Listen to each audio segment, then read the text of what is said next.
જો તમે કલાકો સુધી એક જ જગ્યાએ બેસીને કામ કરો છો તો આ બે કસરત તમારા જામ થયેલા થાપા અને કમરના સ્નાયુને તરત જ ખોલી નાખશે. કસરત નંબર 1, બટરફ્લાય સ્ટ્રેચ. સૌથી પહેલા જમીન પર બેસીને બંને પગના તળિયાને એકબીજા સાથે જોડો અને ગોઠણને પતંગિયાની પાંખોની જેમ ધીમે ધીમે ઉપર નીચે હલાવો. આ કસરત તમારા પેલ્વિક એરિયામાં બ્લડ સર્ક્યુલેશન વધારશે અને લાંબા સમય બેસવાથી આવતી જકડન દૂર કરશે.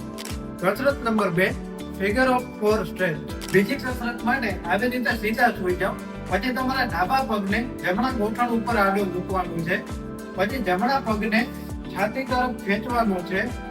5 સેકન્ડ માટે હોલ્ડ કરવાનું છે અને પછી ધીરેથી સીધો કરી નાખવાનું છે.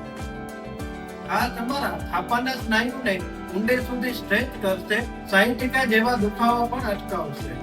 શું તમને લાંબા સમય સુધી બેસી રહ્યા પછી કમર જકડાઈ જાય છે?